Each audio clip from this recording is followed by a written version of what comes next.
그러니까 저는 그냥 간단하게 볼게 설명드리면 우리동이라는 작은 커뮤니티를 운영하고 있고, 뭐 실제 본업은 제 써져 있지만 부산사, 본사 클런치 프로젝트를 하고 있습니다. 중앙일보, 방송업, 진흥대 등등 여러 매체에 하고 있습니다. 2년 전에는 전지현에 따라 창을 해서 이제 2023년 4월 중심으로 선정을 해주셔서 참 감사하게 내용은 바로 들어가 보면 원웨이 드론이라고 하는데 지금 아마 원웨이 드론 아마 처음 들어보시는 분이 많을 겁니다. 원웨이 드론이라는 용어는 이제 최근에 미국과 유럽에서 많이 등장하고 있는데 흔히 어떤 개념을 보시냐면 우리가 가장 많이 듣고 있는 작곡 드론 있지 않습니까? 근데 작곡이라는 개념, 이 용어를 좀 순화할 필요가 있다. 그런 의미에서 원웨이 드론이 아니라 원웨이 어택 드론인데 그런 식으로 해서 원웨이 드론으로 지금 불리고 있는 추세입니다. 아직 특정된 공식적인 용어는 아니지만 그래도 요즘에 많이 쓰고 있기 때문에 그 방향성으로 미국 측에서 연구하고 있습니다. 목차는 다음과 같습니다. 현재 새로운 트렌드가 되고 있는 원웨이 드론, 그리고 요즘에 FPV 드론 아주 각광받고 있지 않습니까? 그것들은 전술용 원웨이 드론으로 보고 있습니다. 그리고 소모성이 있거든요. 원웨이 드론의 가장 큰 특징은 그 소모를 뒷받침하려면 생산 능력이 중요합니다. 그거에 대한, 그리고 우리나라 현재 지금 처하고 있는 현실에 대해서 설명드리겠습니다. 원웨이 드론과 일반 드론의 차이점에 대한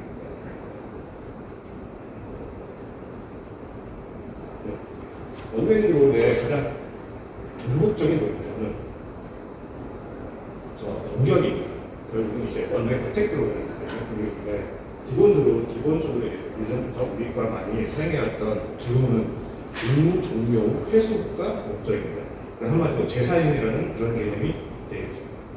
그러다 보니 일반적으로 회수를 하려면 이제 좀 더 고가의 장비를 써서 이제 한마디로 센서를 더 좋은 걸 쓴다던가 아니면 카메라를 더 좋은 걸 쓴다던가 미국 같은 경우에 이제 위성통신기들을 통해서 비가시거리 목표를 어떤 그런 팀진한다든가 그런 식으로 되고 있었습니다. 그런데 원웨이 드론은 소모성이기 때문에 저렴하게 만들어요.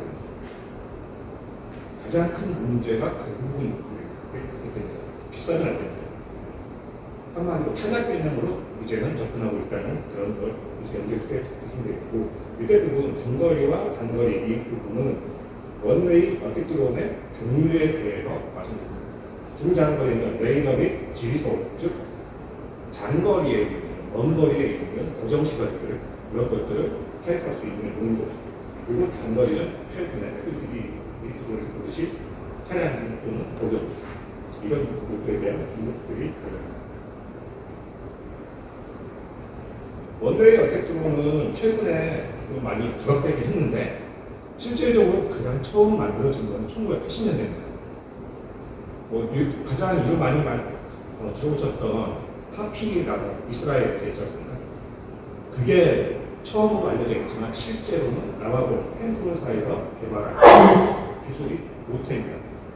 남아공과 1980년대 남아공 아파르하이트라는 국대 차별 정책 때문에 국제적으로 많이 제재를 받고 그랬던 국가입니다.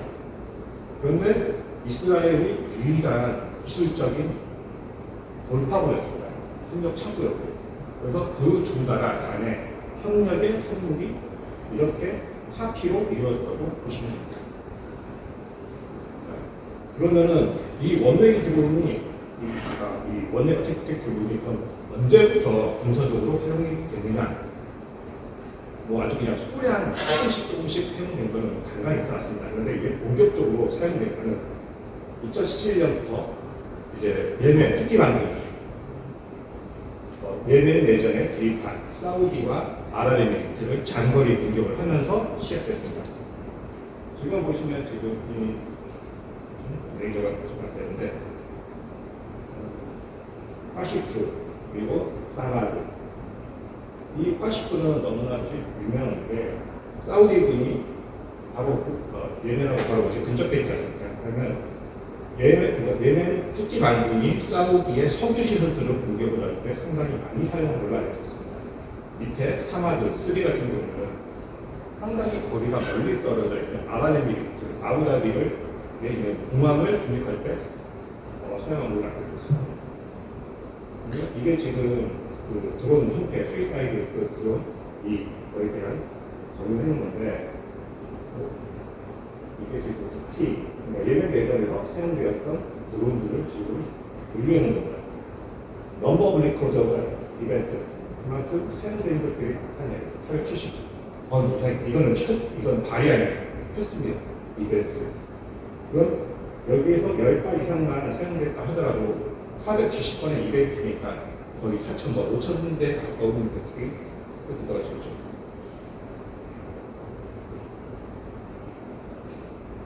그 다음이 유명한 사건인데 2019년에 사우디아라비아의 석유 정제 시설에 대해서 전체 예멘 후티는 자기들이 했다고 했지만 미국과 사우디의 분석 결과 이란에서 발전한 것으로 알려진 수강 미사일과 장거리 원웨이 어택 드론이 사용됐습니다. 왼쪽 부분에 보시는 이 파란색 부분이 순항 미사일입니다. 그리고 오른쪽에 보시는 이 부분 놈이 지금 그 원웨이 어택 드론의 잔해가 되어 있습니다. 근데 이 잔해 모습 혹시 어디서 많이 보시지 않습니까? 러시아, 우크라이나 전쟁에서 사용되었던 샤히드, 그거의 초기 모델로 판명되고 있습니다.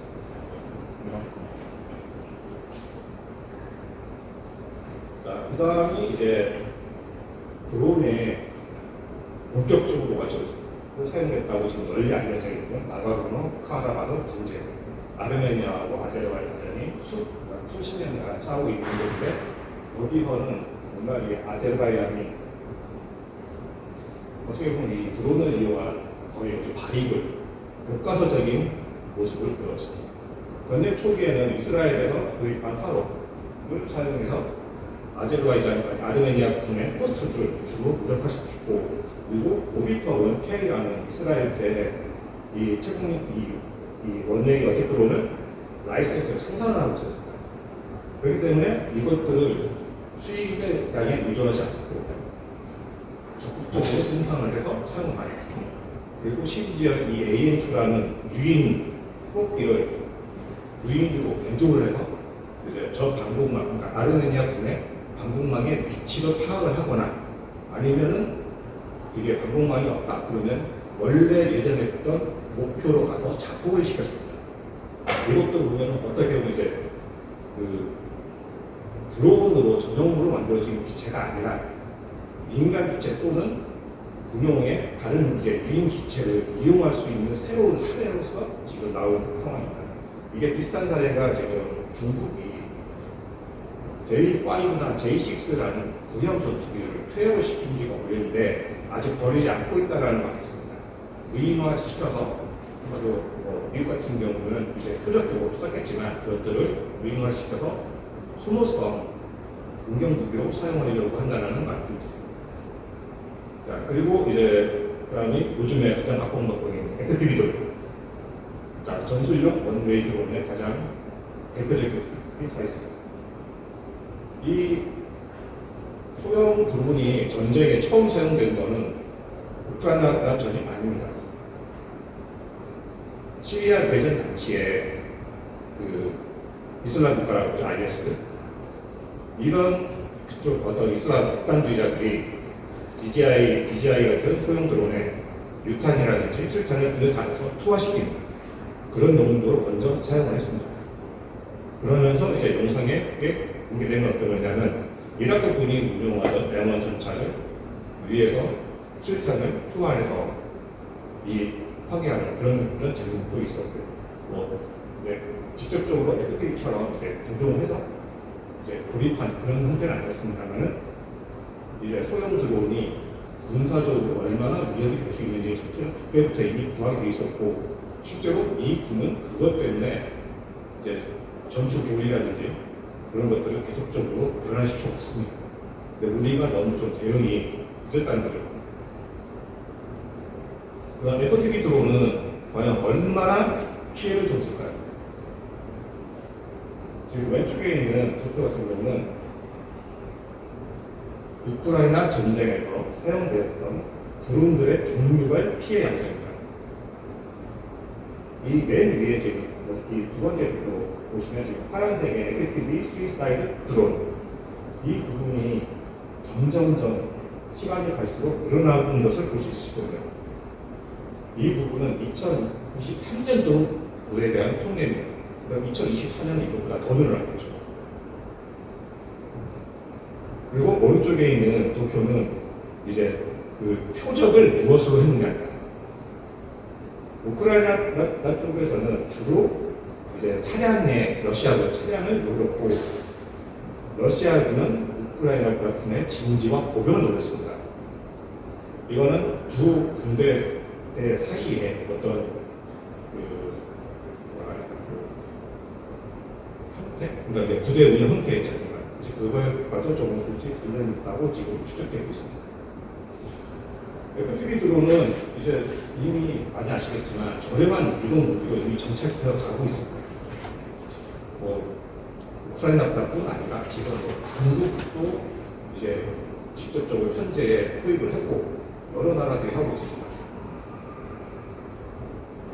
가장 큰 장점은 가격. 하나의 사역에서 어디로 나가죠? 드론만 안에 다양한 차량들이 갈 수가 있는 거죠. 유타도 갈 수 있고, 우크라이나에서 보듯이 RPG, 세븐, 선지도 갈 수가 있고, 다양한 걸 다룰 수 있습니다. 그리고 아까 초기에 말씀드렸던 생산량, 소모품이기 때문에 생산량이 중요합니다. 만약 만약에 하루에 100발밖에 생산 못한다고 하면 전쟁이 안 되겠습니까? FPV 드론은 그만큼 이제 테나처럼 소모품으로 되기 때문에 2023년 말에만 월간 FPV 드론 생산량이 5만 대였습니다. 5만 대. 정말 어마어마한 양이죠. 그런데 그러니까 작년 말이었죠. 작년 말에 젤렌스키 대통령이 2025년에 우크라이나가 확보할 FPV 드론이 200만 대라고 밝혔습니다. 200만 대를 생산하기 위한 그만큼의 자재들이 필요가 하게 되겠죠.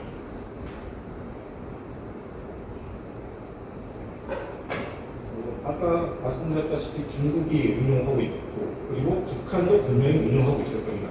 어젠가 그저께인가 북한군의, 그러니까 김정은이 어떤 북한군 훈련을 참관하는 영상이 공개가 됐어요. 거기서 북한군이 드론을 운영하는 장면이 목격됐습니다.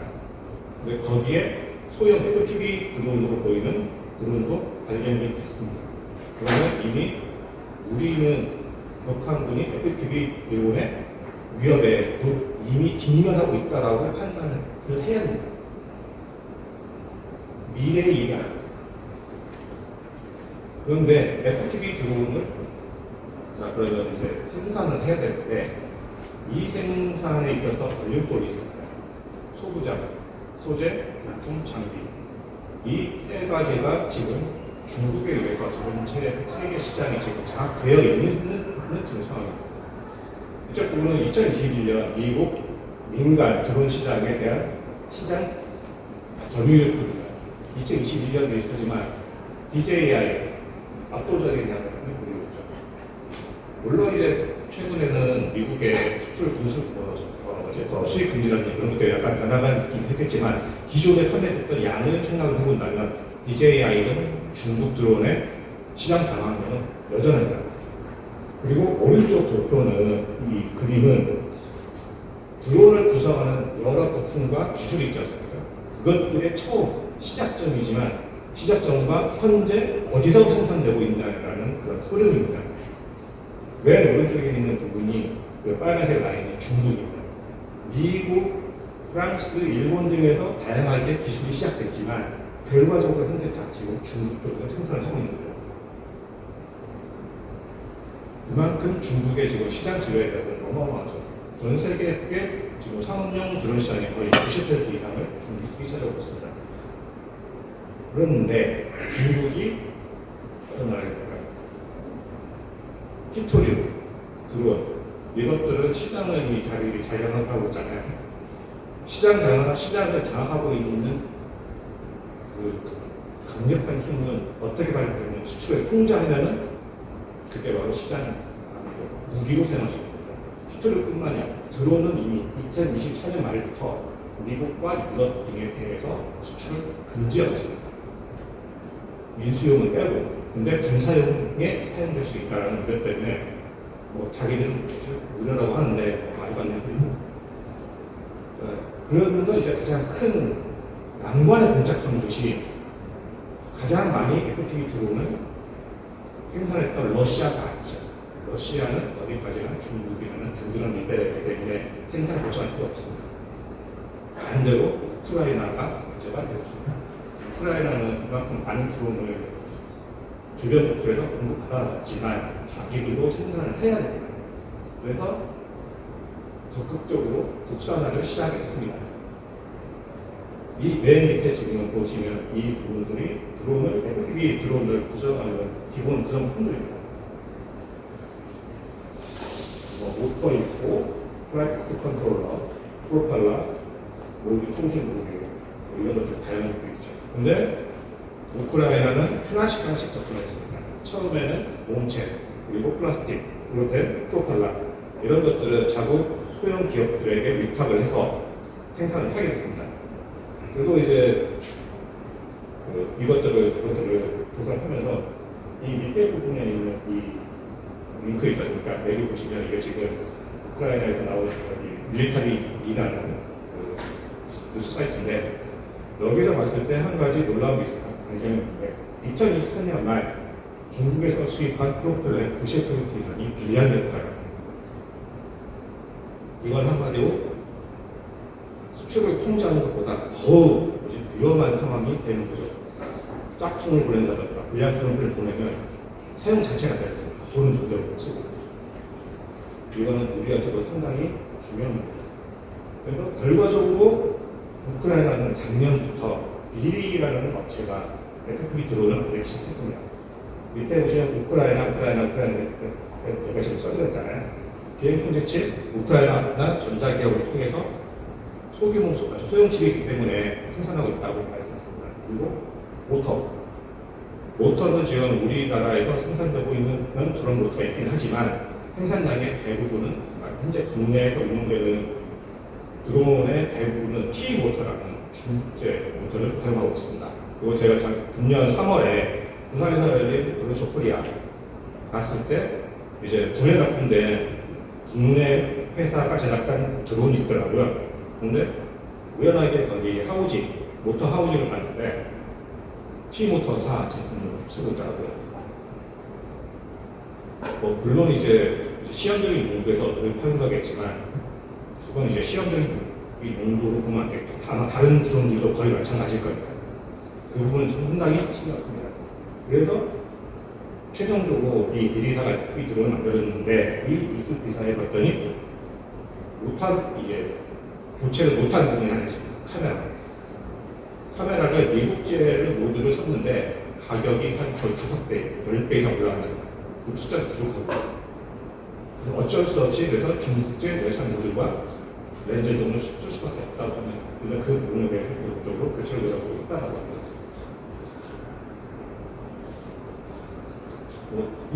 이 사례 외에 미국의 사례가 정말 유명하죠. 블루 UAS라고 미 국방으로 혁신 부서 DIU에서 인증을 한 드론들만 사용할 수 있도록 리스트를 업해놨습니다.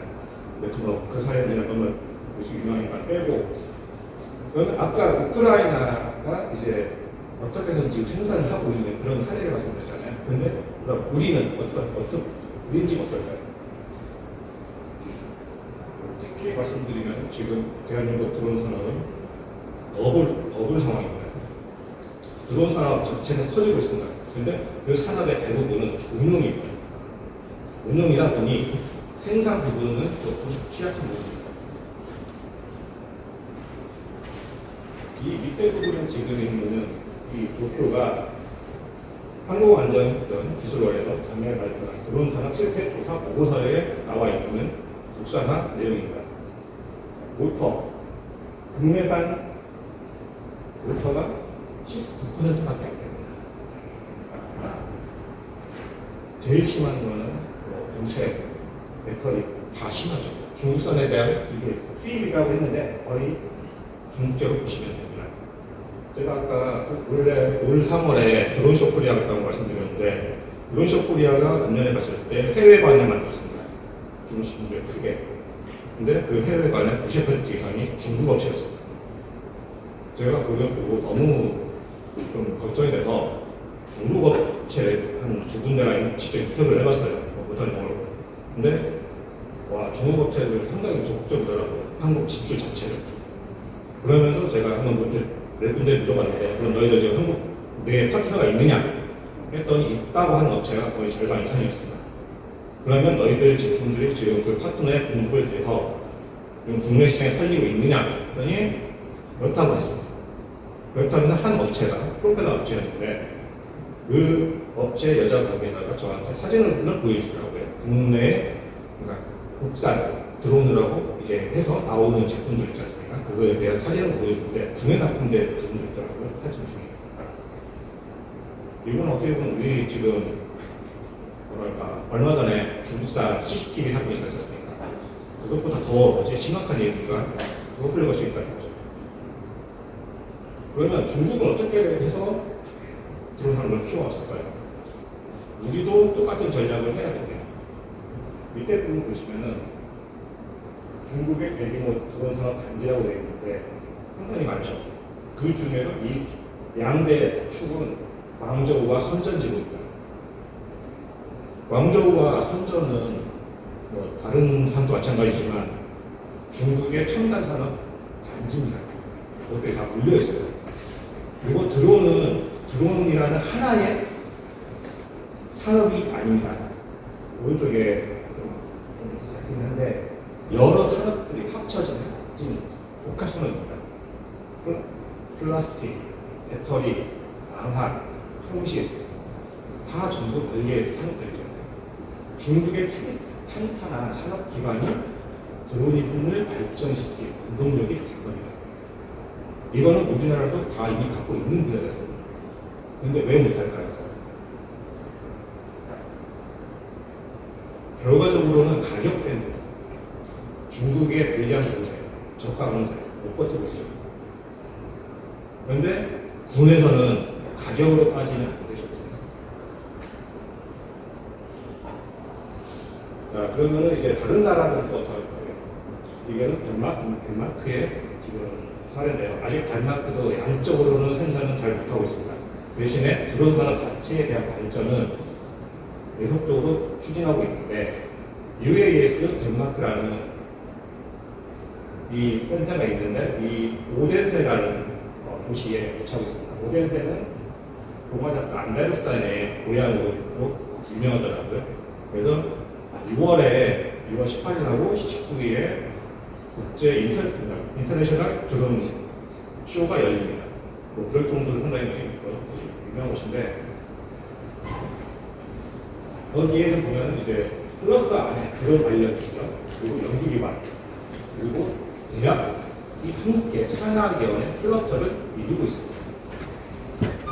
이 밑에 보시면 SDO에 나오는데 유니버시티 오브 서던 덴마크 뭐 덴마크야 뭐 이런 식으로 되어 있는데 뭐 이런 대학들까지 같이 설명을 하고 있죠. 우리나라도 보면 지금 여러 대학들에서 드론 관련 산업에서 이제 학과를 계속적으로 만들고 있는데 이렇게 대학 따로 지방 따로 산학연이 이제 별개로 노력하면 안 되고요. 우리나라도 지금 지방 산단들 많이 만들었으니까 좀 협력 관계를 더 구축해야 될 필요가 있습니다. 자, 그러면은 군에 대한 이야기로 봤을 때 그러면 군은 이제 FPV 드론이라든지 그쪽으로 봤을 때 드론의 가장 큰 소비처가 군이지 않습니까? 근데 아까 말씀드렸다시피 탄약처럼 봐야 되는 입장인데 우리의 지금 우리 군에서 소모하는 탄약이라든지 차량이라든지 이런 것들은 다 전부 수방에서 생산돼서 갖고 오고 있죠. 근데 드론도 그렇게 해야 될까요? 저는 아니라고 봅니다. 드론은 생각보다 많은 산업들이 뭉쳐져 있지만 그렇게까지 크지 않은 산업입니다. 그렇기 때문에 지방 또 이런 이제 우리 휴전선과 가까운 일부 지자체가 그쪽과 협력을 해서 생산 클러스터를 그쪽에 구축을 하고 전시에 소모되는 대량의 드론을 공급할 수 있는 생산 기지를 저는 군 수방에 갖다 놔야 된다고 합니다. 안 그러면은 우리는 전시에 서울 쪽만 하다가 후방 쪽에서 갖고 올 때 도로만 우리가 만약에 도로 하나에 북한군이 미사일 공격을 해야 되면 인류만 발휘되는 거랑 마찬가지였습니다.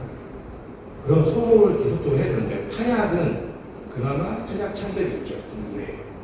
그러니까 대량의 축적이 가능합니다. 근데 드론은 배터리라든지 어떤 여강제라든지 그런 문제 때문에 마냥 싸움을 수는 없어요. 그렇기 때문에 소모되는 만큼 그때그때 생산을 해주고 공급을 해야 돼요. 그리고 탄약은 한번 개발해놓고 적재능을 한 다음에 업그레이드가 필요 없지 않습니까? 근데 드론은 살아있는 유기체 같은 겁니다. 북한이 우리 군의 드론에 어떠한 전자전을 걸어봤을 때 그럼 거기에 대해서 변형이 필요하지 않습니까? 업그레이드 어떻게 해야 되고 그러면 거기에서 생산 기지에서 바로바로 적응을 해서 바꿔줘야 돼요. 그래서 이제 우크라이나가 지금 하고 있는 것처럼 후방에서도 생산을 하되 전방에서도 생산을 해서 이원화된 생산 체계를 갖춰야 된다는 겁니다.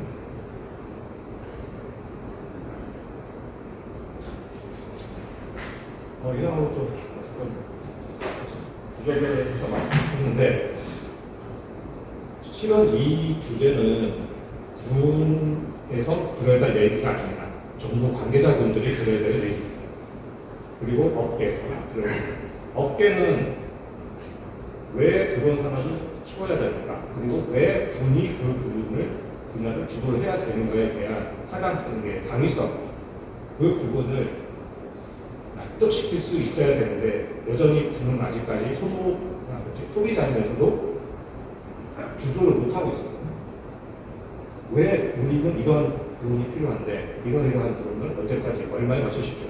이런 식의 오버한 일반적인 소비자 같은 생각만 하고 있지 앞으로 전장 환경이 이렇게 가는데 이런 드론을 언제까지 만들어주십시오. 그리고 우리는 이런 것들을 훈련을 어떻게 해서 했습니다. 이런 식으로 구체적인 요소들이 나오거든요. 그러다 보니 업체는 업체대로 우리 소형 드론은 중국 부품 아니면 당신들이 요구하는 거를 못 맞춘다. 이런 식의 말이 나타나는 거죠. 가격이 먼저가 돼서 안 되는데도 불구하고 가격이 중요한 요소가 되다 보니 딜레마가 생길 수밖에 없는 거죠. 그래서 되는 게 뭐냐? 중국제 부품을 가져다가 라벨 가게 하는 거죠. 라벨 가게 그거 충분한 대량으로 생산하는 거지 수입해서 사놓으면 되는 거 아니냐? 하겠죠. 근데 탄약처럼 소모한다고 했지 않습니까? 근데 언제까지 그걸 쏠 겁니까? 그랬다가 당했던 게 한두 번이 맞지 않습니까? 중국은 우리의 일반국이 아닙니다. 이미 그 들어온 어떤 통제에 대한 여파는 국내도 이미 미치고 있습니다. 얼마 전에 해양수산부가 정부 용도로 해양 감시를 위한 드론을 중국제로 사오려고 했었어요. 근데 그게 무산이 됐어요. 중국 정부가 허가를 안 줬습니다. 해양수산부라는 비군사적 목적에도 불구하고 그게 군용 드론에 미치지 않는다는 보장이 있습니다. 없습니다. 그리고 드론 산업은 국내 특히 드론 산업은 발전을 하려면 결국 가격을 다운시켜야 되잖아요. 군이 대량으로 생산이 소모되는 드론 산업을 이끌어가면은 양적인 볼륨에 대한 양의 규모의 경제가 어느 정도 이루어질 수 있지 않습니까? 모터라든지 배터리라든지 그런 부분에 대해서 그러면 가격을 다운시킬 수 있는 여지가 생기는 거죠. 그렇게 해서 민간으로까지 파급 효과를 가야 됩니다. 근데 그게 지금 안 되고 있는 상황입니다. 그 선순환이 안 되고 있으면 국내에서 소모되는 군사용 드론은 대부분은 여전히 중국제 부품에 의존할 수밖에 없습니다. 이 부분에 대해서 좀 더 그것저것 이제 미디어를 통해서 푸시를 하고 있는데 이때까지 좋은 움직임이 있지는 않습니다. 이상입니다. 뭐 좀 궁금한 거 있으십니까? 2천 줄이네요. 할게요. 네. 일단 제가 들으면서 조금 이 이야기는 뭐 사석에서 저랑 이야기했던 이야기니까 사실. 근데 제일 궁금한 거는 사실 제가 작년 아덱스에 갔을 때 LIG 만기하자고 이야기하면서 들었던 거는 우리나라의 특정 업체들이 이제 모터를 잘 만들어서 자기네한테 가지고 오면 자기는 그 모터를 쓸 수가 없다고 합니다. 왜냐? 자기는 LG하고의 협력 관계가 있고 LG는 세계 최고의 모터 기술을 가지고 있다 보니까 LG에서 만든 모터가 더 좋답니다. 솔직히 말하면.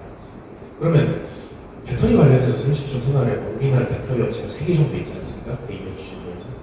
그러면 어쨌든 소부장을 키워야 되는 건 맞긴 한데 이 소부장이라는 게 어떻게 보면 아직 중소기업의 영역이기도 하고 대기업과도 겹치는 부분이 있습니다. 분명. 그러면 과거 우리나라가 산업이 이루어졌을 때처럼 모터라든지 배터리 같이 확실한 기업들이 있을 경우에는 이걸 대기업한테 물량을 몰아주게 할 거냐 아니면 우리가 현재 K2 생산하듯이 K2는 가산이랑 SNT랑 같이 생산하고 있지 않습니까? 공통의 설계도를 맞추고 특정 정부가 정하는 그 품질 규격을 넓게 하면 우리나라 정부에서 인증한 중소기업이나 대기업에서 이걸 생산하게 할 거냐 이런 식의 약간 접근 방법이 좀 정해져야 된다 생각하는데 어떻게 생각하시는지 궁금합니다. 솔직히 그건 어떻게 보면 이제 대기업 밀어주느냐 아니면 중소기업 밀어주느냐 이렇게 밀어보니까 빅맥상통해요. 현재 지금 드론의 경우에는 소형 드론 같은 경우는 중소기업 제품 업체도 되어 있죠. 온실 드론 같은 경우는. 그러다 보니 영세한 대부분의 업체들이 많은 상황에서 드론을 국산화하는 당연히 없으시죠. 가격도 저렴할 수밖에 없는 저렴한 것만 찾으니까. 와 모터 얘기하셨는데 뭐 LG가 만든 모터가 우수하다. 그럼 LG가 드론 모터 만든다고 했습니다. 없어요. 왜 못 만드는지 그거에 대해서부터 따지고 들어가야 됩니다. 안 만드는 거냐 못 만드는 거냐. 그거는 좀 더 알아봐야 되고 제가 알기로는 못 만드는 걸로 알고 있어요. 좀 정책적인 어떤 좀 허들도 있고 해서 그리고 뭐 배터리 말씀하셨는데 배터리는 패키징이에요. 리튬이라든지 어떤 양재 그런 것들을 가져다가 조그맣게 하는 패키징인데 그런 패키징 하는 업체는 많습니다. 지금 분홍 배터리 납품하는 업체 있지 않습니까? 그 토신형 무전기에 들어갈 배터리 그런 업체들이 충분히 할 수 있죠. 그런데 결국은 정책, 수요 이 두 개만 이제 빠진다면 국내에서 할 수 있습니다. 근데 그게 안 되는 거예요. 중구난방이에요. 지금 산자도 따로, 가기도 따로, 군 따로 다 중구난방이기 때문에 이 정책들이 하나의 통합적으로 해야 돼요. 그리고 정부에서 드론 산업 종합 대책을 마련해서 학원이 있어요. 하지만 왜 성과가 안 나올까요? 그거에 대한 고민은 정부에서 하셔야죠. 답은 이미 나와 있어요. 근데 못할 뿐이지. 답이 딱딱딱 나와 있는데 왜 못할까요? 의지? 아니에요. 동상이는 너무 많아요. 우리 부처 건데 왜 건드냐? 저 솔직히 그런 얘기 많이 했어요.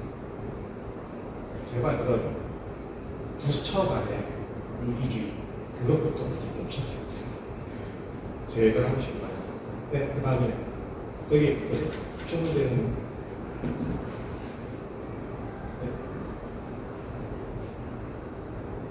네, 제가 최근에 그 소장 가지고 공부를 하다 보니까 선의의 정부에서 선의의 목적을 가지고 시행했던 여러 가지 제도가 오히려 지금 중국산 드론과 소부장이 한국 시장을 장악하는 데 결정적인 역할을 했다는 그런 일종의 법적 제도적 당국 중에 하나가 중소기업의 법권을 보장하기 위해서 대기업 진입을 금지시킨 법이 있는데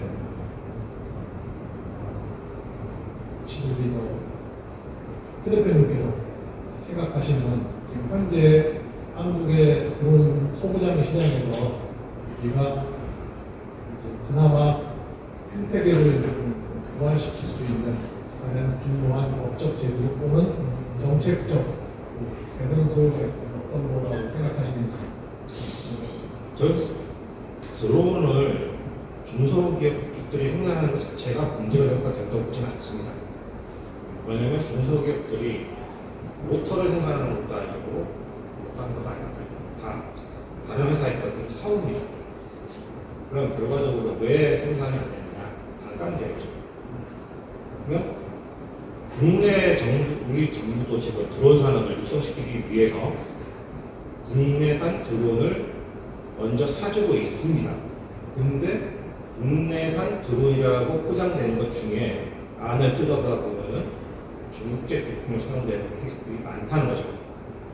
그걸 없애야 된다. 아까 제가 말씀 중에 드렸던 라벨가리 그런 거를 원산지 증명에 대한 명확한 규정이 더 세워져야 된다. 저는 미국의 블루 UAS를 한국 정부가 우리 정부가 도입을 해야 된다고 생각합니다.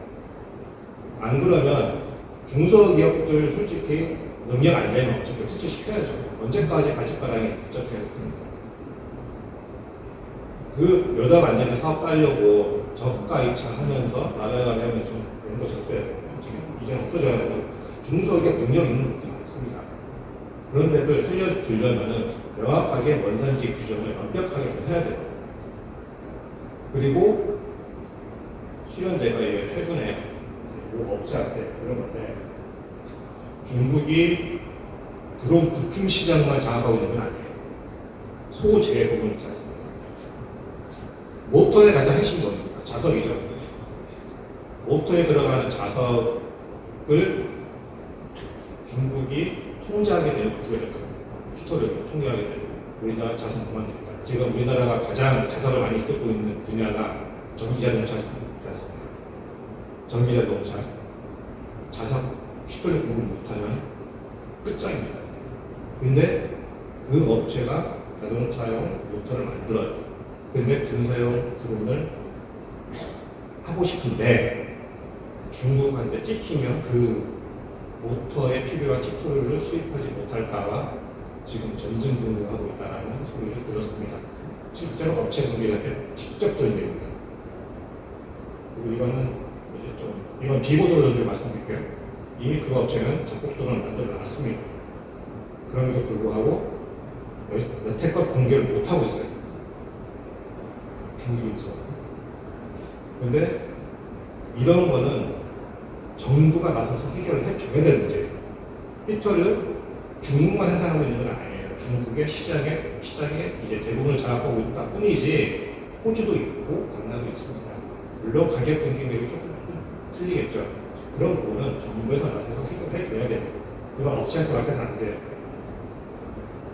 이게 다시 들은 얘기고 돌아오자면 중소기업 적합 업종 저는 폐지할 필요 없다고 봅니다. 그 대신에 원산지 증명을 다시 들어서 이제 더 꼼꼼하게 해서 라벨 관리 못하게끔 그리고 가격에 대해서도 중국제 지금 기준 원차제 이 도입 단가 있지 않습니까? 그런 것들 정확하게 풀어야 됩니다. 아니 그 비슷한 돈 들이면서 국산 전기차 사지 않습니까? 정부에서 왜 그런데 드론을 그렇게 하면 안 됩니까? 저는 지금 정부의 이율 배반이 한두 가지가 아니라고 봐요. 제발 그 나라한테 등록할 때 있었습니까?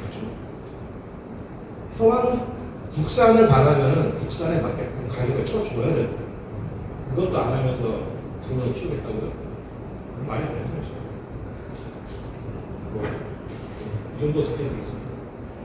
그건 솔직히 지금 이제 프로젝트 마지막 발표라서 많이 공부에 떠날 것으로 생각을 했는데 생각보다 많이 그래도 어제 하고 이제 오늘 아점까지 참 많은 분들이 많이 들어주셨더라고요. 저는 글을 쓰는 사람이기 때문에 몇 명이 보는지는 저는 솔직히 상관 안 해요. 근데 여기에 오신 한두 분들이라고 이제 계속적으로 이제 이런 목소리들을 계속 전달하는 하나의 스피커로서 전달자로서의 역할을 잘 해주실 거라고 믿고 마지막까지 좀 허둥대는 발표를 감사합니다. 감사합니다.